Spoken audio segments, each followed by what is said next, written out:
We have yet another transformative week full of planetary transits. In this week's astrology, there's a solar eclipse in Libra occurring, giving us the urge to find balance in our one-on-one relationships. Mars is going to shift into its pre-shadow phase in preparation for its upcoming regressive cycle in Cancer and Leo. And Mercury is making the most transits over these next 7 days, creating moments where communication feels edgier than usual. Concerning the vibes this week, they're a mixed bag. Good luck and ambitious vibes will be present throughout the week and intersect social mental tones along with solitude lasting from the 30th to the 2nd. Because this is a mixed bag week, we have some sweet spots, especially with that good luck and ambitious energy. Mostly we see a lot of ambitious energy when we have hard transits. However, it does cause us to get things done, which sometimes translates into fortunate moments. And even with some of this emotional sensitivity and the solitude that's going to be lasting from the 3rd to the 4th, we may have moments where we need some space to ourselves. We may feel like we're touchier than typical. At the same time, we might feel more compelled than usual to resolve some of our issues and take action on some of our goals. Once we get to the 5th, mental energy will reappear and it'll lead to moments where we might feel like we're overanalyzing situations. It may have us being in our heads, and we could have moments where we shut down or we feel very burnt out mentally. So yeah, October is opening up with a bang. Let's look at these next bunch of days and see what we can expect. Don't forget to like and subscribe because it helps this channel grow. Also, if you're looking for a natal chart reading or intuitive coaching, the links will be in the description box below. And if you'd like to support the work of this channel, you could do so by buying me a fresh cup of coffee. The link will be in the description box below as well. Monday opens up with a transit we'll be feeling mostly throughout the week, with Mars making a trine with Saturn. This is definitely some of the reason why we were seeing some of that ambitious energy, and I will say a little bit of the good luck energy, because what happens when you have Mars and Saturn coming together in a harmonious alignment is we feel more compelled to seize opportunities and take action on something that we've been wanting to do for a while. And that can lead to a moment where we feel a little bit lucky. Generally, you would not associate these two planets with that, but a Mars-Saturn situation can fire us up to go after something we really truly want to achieve. And even with this being Trine energy, even with both planets being in water signs, we'll feel compelled to take some sort of action when it comes down to our long-term objectives. Energy like this helps us recalibrate so we can focus on what really matters and stop wasting our time on things that are just really thwarting our progress. With vibes like this, we can feel energized to make something concrete in our lives. So if there's been something that we've been dreaming up and something that we're coming back to that might have slipped through the cracks, or there are goals that were delayed, this could be a time where we feel like we're ready to start moving and may feel like we're going to gain some sort of momentum finally. With vibes like this, we might feel more focused than typical, allowing us to take care of tasks that normally we just don't have the bandwidth for. So this could truly be a period to tackle some complicated things that maybe you just didn't have the motivation for. Another way that this can come about with this energy is Mars and Saturn together in this kind of combination can lead to bedroom stamina, because Mars rules our sex drive and Saturn rules our endurance. This could be a time where we're having sustained passion in our unions, or focusing on what's worth our time and energy regarding relationships. Over the course of this week, we're going to have a bunch of Mercury and Sun alignments. The Sun and Mercury are going to make a cazimi, and so some of the alignments they're connecting to will be very similar. In other words, these planets are going to simultaneously connect to Venus, Saturn, and Uranus, and this can create moments where either we're having a breakthrough moment because of that cazimi. Those special conjunctions between the Sun and Mercury really help us have moments where not only do we feel mentally rejuvenated, but also we can feel confident enough to express ourselves. However, it is running into some alignments with those other planets that I was mentioning that can bring about some uncomfortability. And so these connections to Venus, Saturn, and Uranus could rev up communication issues and also ego-driven behavior. With the Uranus situation, some of our interactions may take an unusual turn. So the way we're mingling might go in an unexpected direction. It can be situations where people are argumentative, people are prone to making provocative statements, leading to disagreements, and other unexpected ways a conversation can go completely wrong. And also energy like this tends to lend itself to technological glitches. Also, there could be situations where we get unexpected contact from people that we're not really wanting to speak to. And that can make things really uncomfortable concerning this Venus situation, because it can give us an enunciated need for validation and an ego boost. So if we're not getting what we want, it may come out sideways. in the way we react to others who aren't giving us what we want. Also, we might feel like we're dealing with individuals who are trying to butter us up for what they want, and so that can also be a little uncomfortable. Then as we get to the 4th to the 6th, these celestial bodies are going to make alignments with Saturn that could lead to icy communication. And what I mean by icy communication, we may be dealing with people who seem aloof. We may be dealing with people who are withdrawn, pulled back, just answering us, replying with one-word messages or just very short on text. So people may be coming across as if they're not wanting to be bothered with having a conversation. Also, on the flip side, it could be a day where you feel like shutting down and you're just needing your space from others. And we also need to be aware of being too hard on ourselves and too critical of other people. Circling back to the 3rd, Venus is making additional connections. Venus is going to connect with Neptune in a harsh alignment, but Venus is also going to connect with Saturn in a way that may help us ground ourselves. So not only is Venus getting those harder alignments between Mercury and the Sun, but it's also connecting with Neptune in a way that could cloud our judgment when it comes down to relationships and finances. So we may feel a little bit uncertainty. We may feel as though we're needing approval or more validation in order to feel more secure about a situation that's very uncertain. But hopefully this Saturnian energy saves the day and allows for us to take a more realistic approach. So in other words, it may be a day where if we were feeling slightly off the rails from the Neptune situation and Venus making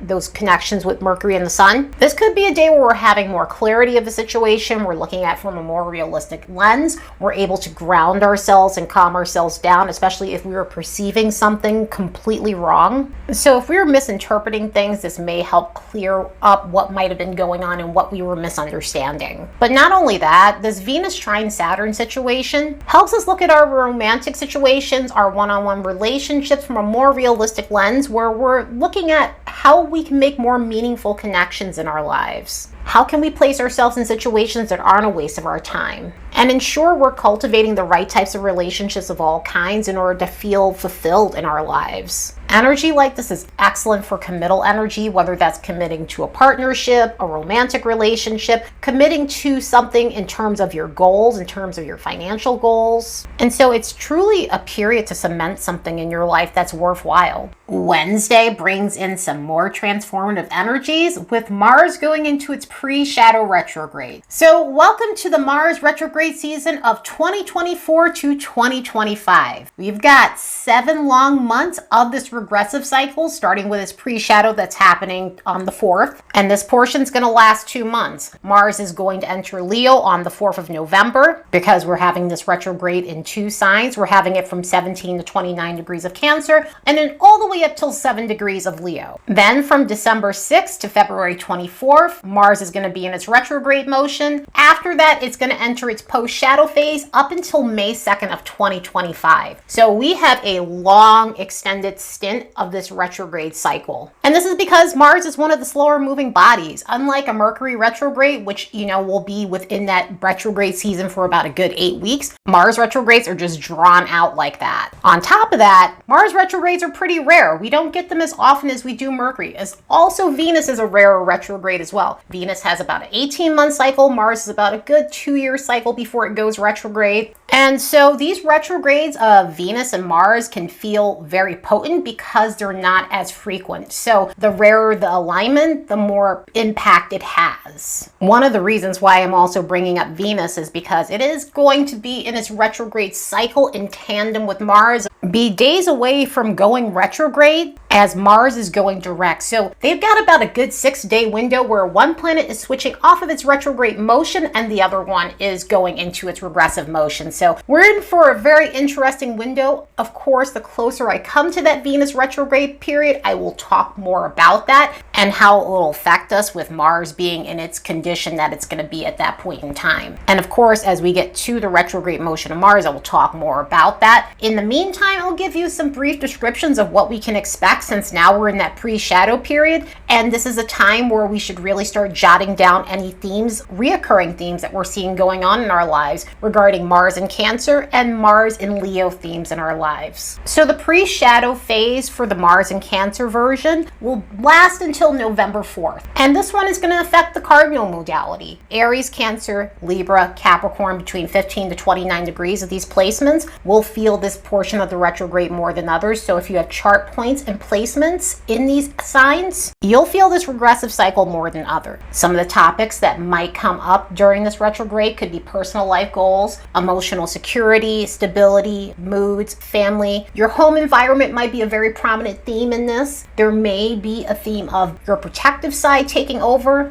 good, bad, or indifferent. This could be a time to recalibrate the way you take action. In other words, it may be a time to understand impulsive decision making or doing things, acting on things because of your mood or because of your emotions, whether that be with temperament, whether that be with other feelings that you might be experiencing. This could be a time to get that in order. It may be a period of addressing bottled up anger, especially something that's been accumulating for a while. And this is because the Mars in Cancer energy can represent anger that gets pushed down and then eventually comes back up like a pressure cooker waiting to bubble over. So that's one of the other things that can pop up with an energy like this. And then the next sign we'll be dealing with will be Leo, which is going to last from November 4th to the 6th in terms of the pre-shadow themes. So we'll be looking at Mars and Leo things. This may be a time of reviewing how you take action when it comes to stepping forward, when it comes to standing out, when it comes to engaging in leisurely activities, casual dating, revisiting your talents, your skills, or repressed creativity. Things like that can show up. It may show us where we need to take action when it comes down to inner child work. It may show us where we're seeking the bare minimum and show us that we deserve so much more and why we need to learn to see ourselves as worthy. On the lower end, it may be a time to re-examine pomposity, being overly dramatic, maybe an excessive need for approval, or the dangers of being self-aggrandizing, or even having a very prideful temper. Some of those things can pop up during this period. And so the signs that are going to feel this mostly is the fixed modality, Taurus, Leo, Scorpio, and Aquarius, between the first 10 degrees of these zodiac placements. So again, if you have chart points or planets in these signs, you're going to feel this retrograde more than others.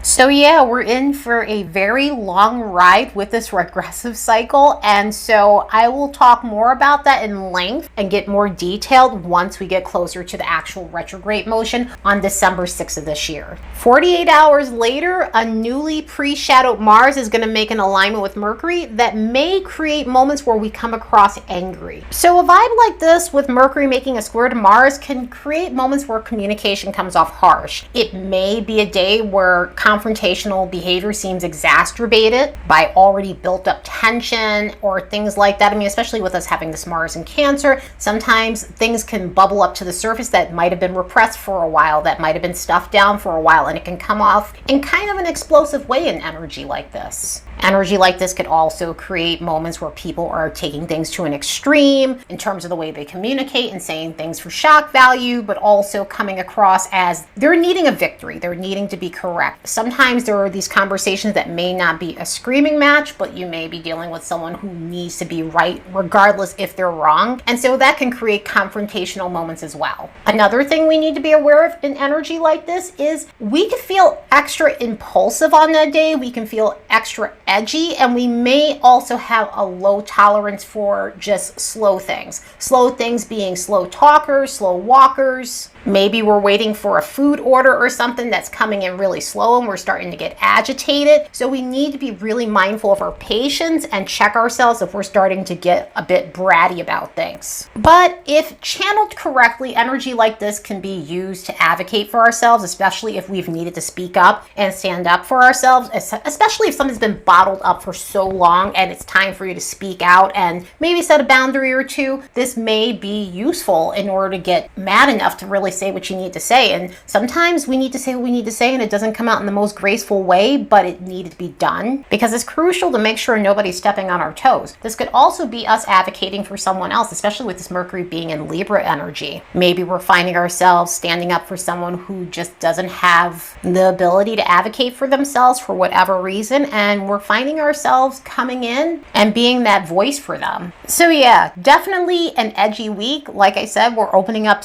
October with a bang. So do the best you can to manage these energies to your advantage. Anyway, I hope you all have the best week ever. Later, and see you in the next episode.